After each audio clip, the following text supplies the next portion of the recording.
Sound camera action. जब उन्होंने शुरू किया अपना करियर, जब छोटे थे तो ये था कि मुझे सिंगर बनना है, तो तब उनको क्या प्रॉब्लम्स, क्या मुसीबतें फेस करनी पड़ी, या स्मूथ सेल था? No, not smooth, obviously not. But yes, I mean, when he was young, he was inspired by a fakir. I mean, वो जो एक उनके मोहल्ले में, लाहौर में, एक मोहल्ले से, उनके ही मोहल्ले से एक फकीर जाया करता था। एंड एक इंस्ट्रूमेंट हुआ करता था, एक तारा। एक तारा, हाँ, एक तारा एक इंस्ट्रूमेंट था। वो बजा बजा के वो जाता था दूर, जाके वो एक पेड़ के नीचे पड़ जाता था। अपन थोड़ा सा दूर बैठ के उसकी आवाज सुनते थे। वो सुन सुन के dad got inspired by. How old was he that time? I feel he was, I think, 8, अच्छा, 7, 8. इतने छोटे? ओ, इतने छोटे? Yeah. That time he was inspired by him. Yeah, I mean, उनको गाने का शौक जो पैदा हुआ वो 7-8 साल के। Okay. तो दूर जाके वो बैठते थे एक पेड़ के नीचे, और उधर से वो उसकी बस आवाज सुनते थे। वो गाता था अपना आवाज। He was not that वो जो मांगने वाले फकीर होते थे ना, वो नहीं, बट वो बस अपना कोई दिया दिया, नहीं दिया नहीं दिया, he's not bothered, like, you know, that way. तो काफी दिन तक ऐसा चलते गया। तो एक दिन अपना वो फकीर बोलता है, बुलाया अपना को, बोलता है, तू मेरा पीछा क्यों करता है? तू मेरे पीछे पीछे आता है, क्या क्या करता है? बोला, बस मैं आपकी आवाज, आपका गाना सुन, आपकी आवाज सुन, और मुझे आपकी आवाज, आपका गाना बहुत पसंद है। तो बोले, अच्छा। बोले, गा के सुना। तो अपन ने ऐसे ही गुनगुनाए, जो फकीर गाता था वो उन्होंने गुनगुना के ऐसे ही सुना दिया। तो बोले, तेरी आवाज अच्छी है। तो अब्बा ने अब्बा को पीठ पे ऐसा थपथपाया। बोले, जा बेटा, मेरी दुआ है, बहुत बड़ा आदमी बनेगा। यू नो, दैट वे उसने अब्बा को ऐसा थपथपा के बोला, जा तू बहुत बड़ा आदमी बनेगा। बस एक फकीर की उनको दुआ लग गई। ही वाज इंस्पायर्ड बाय, उनको इंस्पिरेशन जो मिला अब्बा को, वो फकीर से मिला। उसके बाद से ऑटोमेटिकली उनको वो शौक पैदा होते गया कि मुझे गाना गाना है, मुझे गाना गाना, मुझे गाना। He had difficulties where Dada was concerned. My Dada was totally, he was dead against it. His dad, my father's father. And वो क्या करते थे? तो वो चौधरी थे। Okay. He was, and basically Chaudhary के साथ साथ he was very good in making, वो अपना शादियों में जो अपना खाना पकाते थे ना, सतरंगी जो सतरंगी बिरयानी जो बनती थी, वो मेरे दादा ने शुरू की वहां पे। He was so famous. His name was Haji Ali Muhammad. He had difficulties where Dada was concerned. Dada was dead against all these things. So he was little strict. लेकिन दादी was not that strict. लेकिन जब वो बम्बई आ रहे थे तो दादी ने उनको दुआ दी थी, जा बेटा, तू बहुत बड़ा आदमी बनेगा। तो उनकी दुआ बहुत लगी, एक तो फकीर की और एक दादी की दुआ हमारे अब्बा को लगी। वो खुद बोलते भी थे कि मुझे मेरी माँ की दुआ लगी। तो बस फिर उसके बाद वो आगे बढ़ते गए। बट अगेन, मैं जब लाहौर की बात कर रहा हूँ, that time तो इंडिया पाकिस्तान था नहीं when they shifted. But my father was not born in Lahore. He was born in Amritsar, in Punjab. Right now it is in Punjab. Right now it is in India, and in a village called Kotla Sultan Singh. Kotla Sultan Singh is a place in Amritsar right now. He was born there. But he was very young. I think he was only about 6, 7 years old when they shifted. The whole family shifted to Lahore. Then dad came to India before the partition. He came, I think, way back in 43, 44. Okay. Alone he had, अकेले आए थे वो? No. Dad came with Amit Tayar. But he was my real Tayar's best friend, family friend, you can say. Okay. So उन्होंने लेकर आया अब्बा को। Deen Tayar and Hamid Tayar, they were like, you know, bosom pals. तुम इसको लेकर जाओ, तुम्हारी जिम्मेदारी पे, तुम इसको बम्बई ले जाओ। तो he came with him, and they struggled. My dad struggled, not for a very long time, but they struggled for some time because he was invited by Shyam Sundar Sahab, when he heard that in Lahore, कि अरे यार ये बच्चा तो बहुत अच्छा गाता है, तो इसको बम्बई लेकर आना. पहले अपना एक्चुअली ब्रेक ही got in Lahore only. The Punjabi. That's right, in a Punjabi film. The name of the film was Gul Baloch, and the music was given by Shyam Sundar Sahab, and that was his first film, Punjabi film, and his first Hindi film was Gaon Ki Goli. Again, music was given by Shyam Sundar Sahab. And तब उम्र क्या होगी रफी साहब की? early 20s? No. He was 17, 18. Oh, so young. Yeah, he was 17, 18 when he got this break. And this was 1940? Gul Baloch was in 43. He was born in 1924, 24 December, and 43 was his first movie. तो आप हिसाब लगा लो आप. अब वो कितने साल के थे अभी? हम लोग दोनों की मैथ सेम है.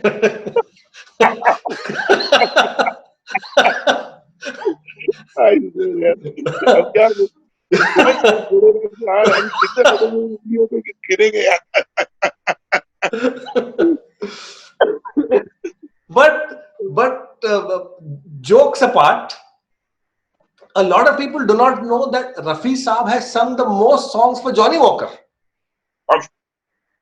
Believe me, Nazir, I mean, तुमने पूछे नहीं है, लेकिन अपना statistics, believe me, I'm telling you, nobody knows this, but I'm telling you, this is for your information and for the people also.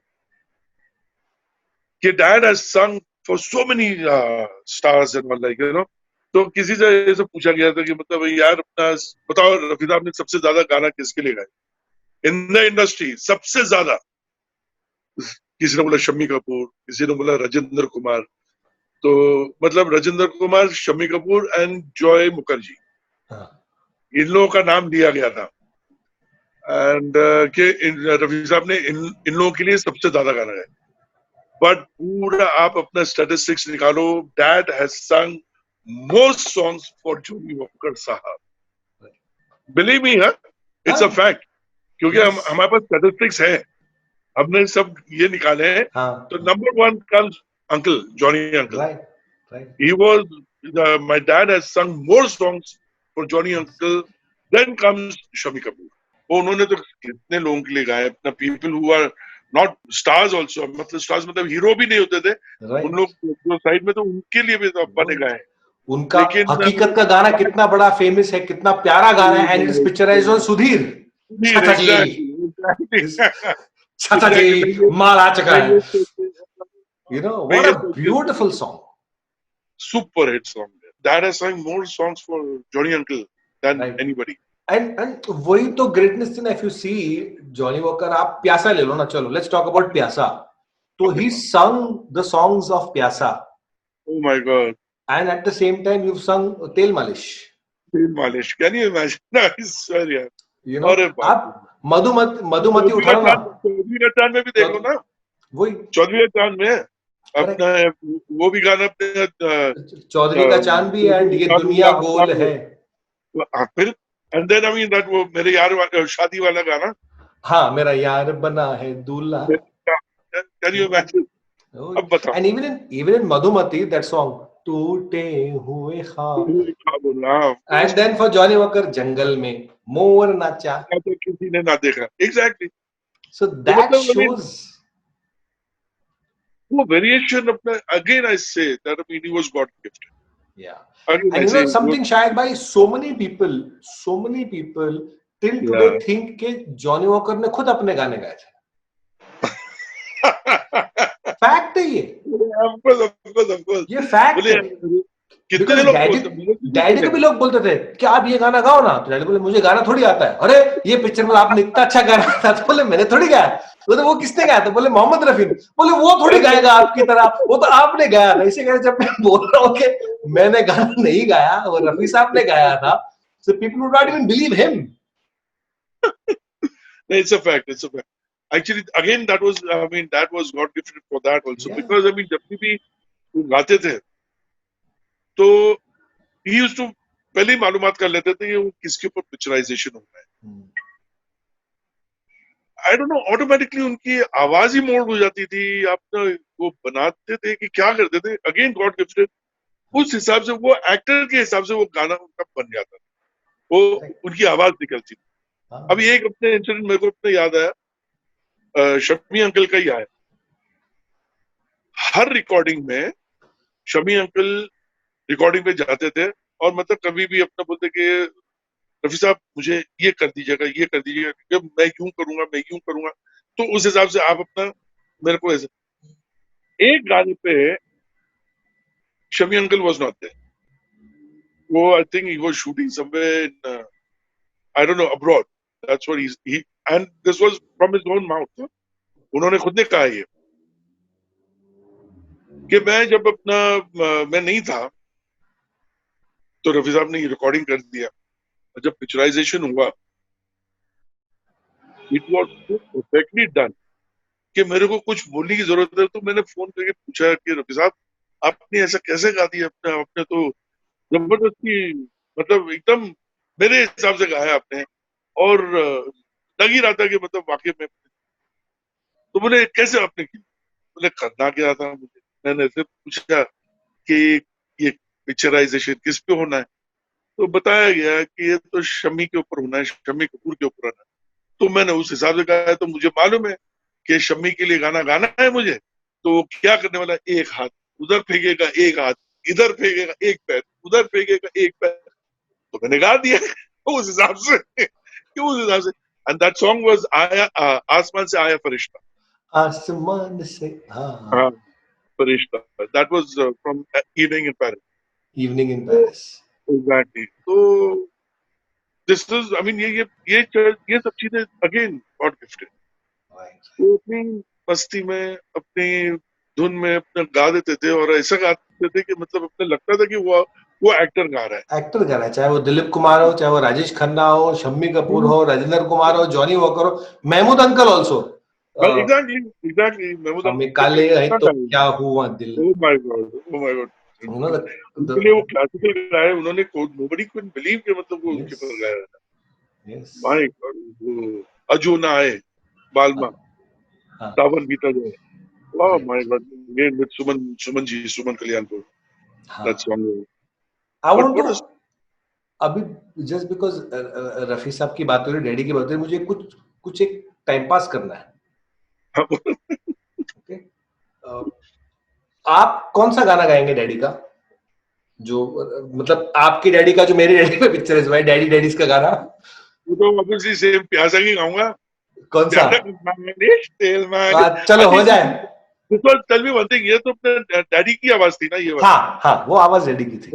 that was done by dad, yes your dad, and yes, बाकी तो गाना was done by हाँ अब्बा अपना रफी साहब। तो मालिश and that's सी वही तो कैच होता था ना, बिकॉज जो बीच बीच में टॉकी कहीं कहीं आता था, कभी कभी डैडी का होता था, बट वो जो सुर लगता था, तो वो आप यू कैन नॉट से कि where is the singer and where is the actor. Exactly वो मैच ऐसा हो जाता था, मतलब पता भी नहीं चलता था कि मतलब अरे ये तो अपना उन्होंने ही गाया, जॉनी अंकल नहीं गाया। तो करेक्ट, लगता ही था कि अपने जॉनी अंकल की आवाज भी उन्हीं की, हाँ, यू नो बिकॉज दैट। वो वैसे मालिश तेल मालिश चंपी सर जो तेरा, तो वो इतना फ्लॉलेस होता था, तो आप पकड़ ही नहीं पाओगे ना। आई तो चलो ना, हो जाए, दो दो लाइन हो जाए, आप गाओ, मानिश तो तुमको बोलो, आप गाओ, मैं एक्टिंग करता हूँ। तो मानिश तो तुम बोलो, हाँ, मालिश। you are also saying it like daddy only. My daddy. बोलो बोलो रुको रुको, हंसी रुके तो एक्टिंग करूँ ना, रुको रुको। मालिश तेल मालिश चंपी, सर जो तेरा चकराए या दिल डूबा जाए, आजा प्यारे पास हमारे, काहे घबराए, सर जो तेरा चकराए या दिल डूबा जाए, आजा प्यारे पास हमारे, काहे घबराए।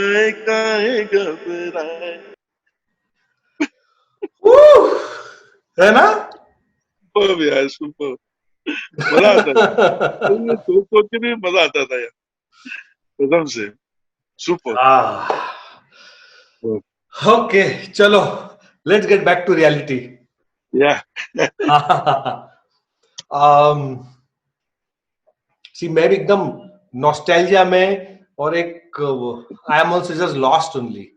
अच्छा, I want to ask you, जी, what is that golden trophy kept in the back? बाकी के फिल्म फेयर तो मुझे समझ में आ रही है, what is that golden film fair trophy? ये लास्ट में डैडी को 1978 में जो मिला था, हम किसी से कम नहीं, क्या हुआ तेरा वादा, उसके लिए मिला था। In fact I mean that got a this thing also, national award for this song, क्या हुआ तेरा वादा।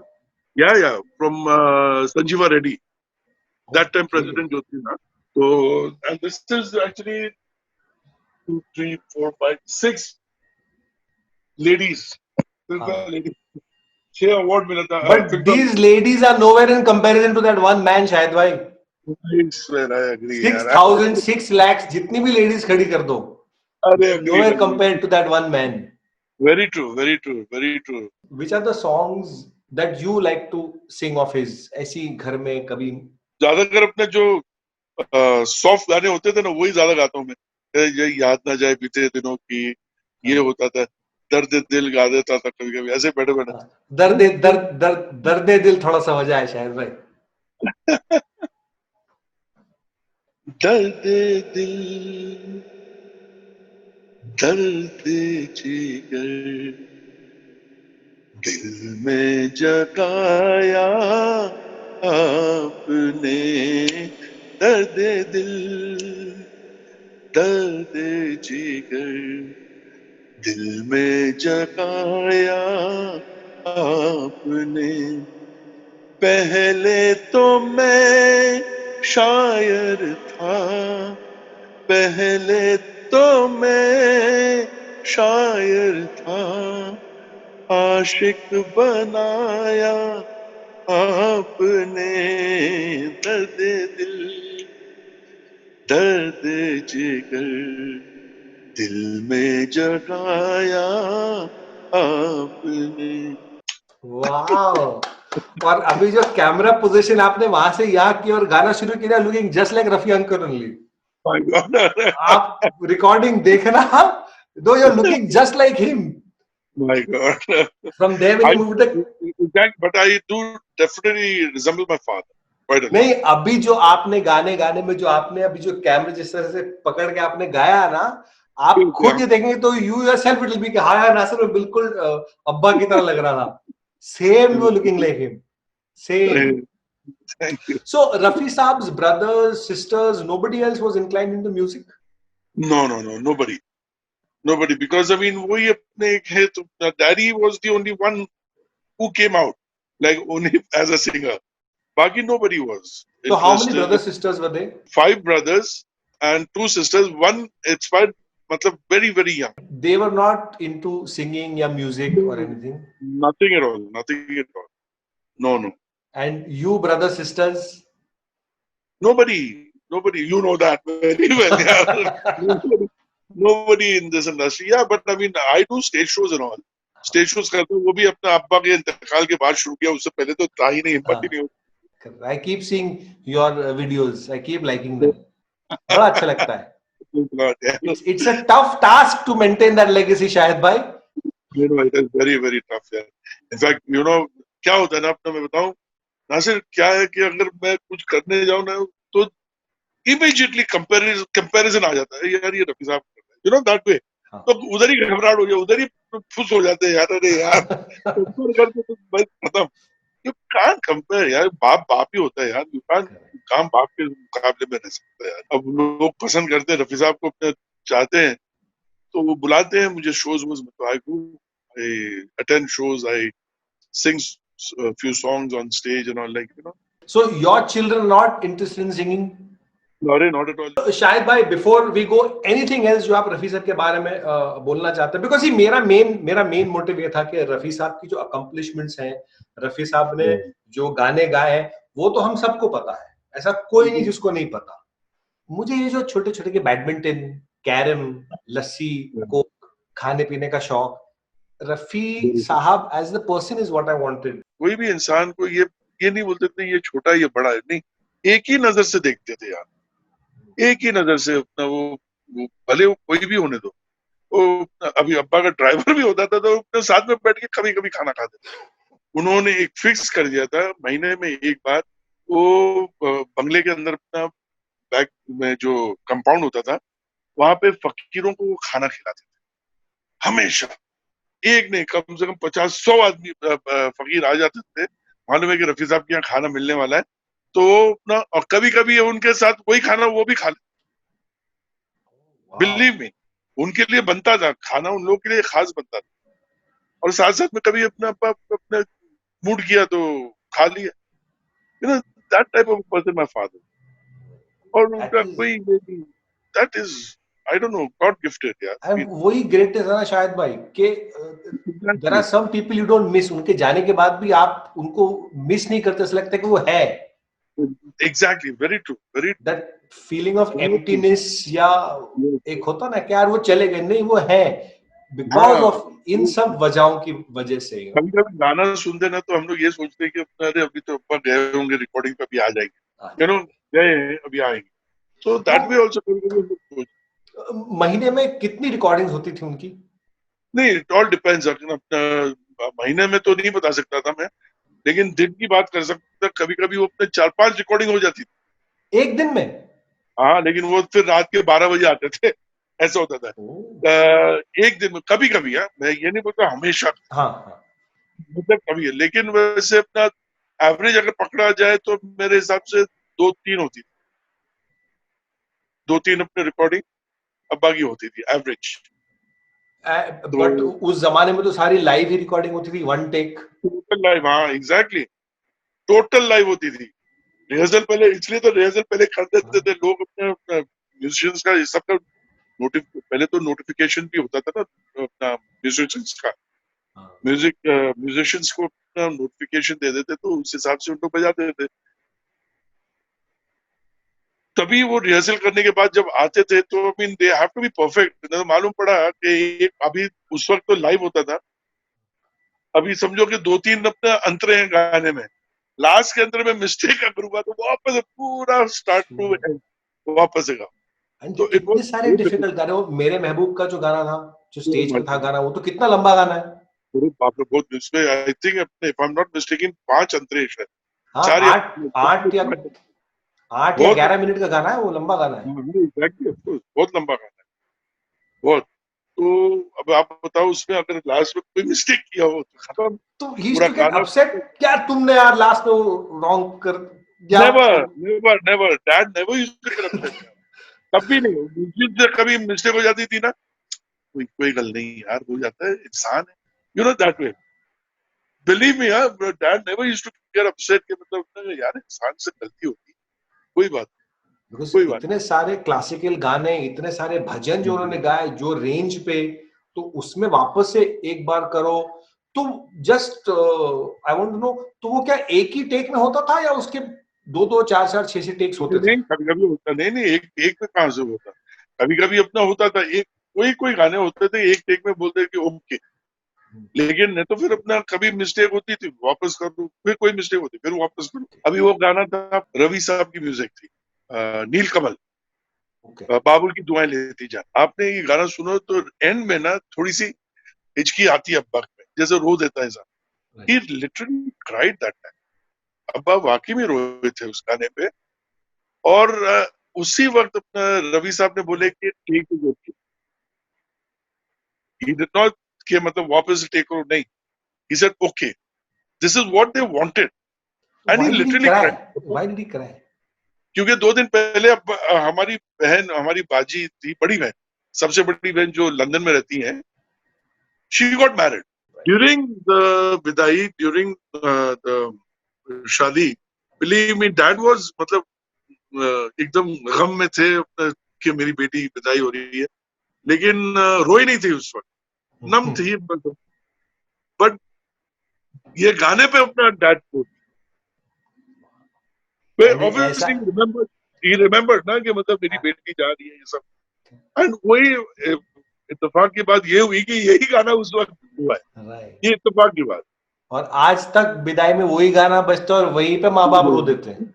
एग्जैक्टली बिकॉज जितने भी लोग हैं उनको ना सिर्फ ये गाना बट ये स्टोरी भी पसंद है, ये स्टोरी भी पता है कि रफी साहब broke down because his daughter got married at that time, तो लोगों को पता है ये। बिल्कुल बिल्कुल।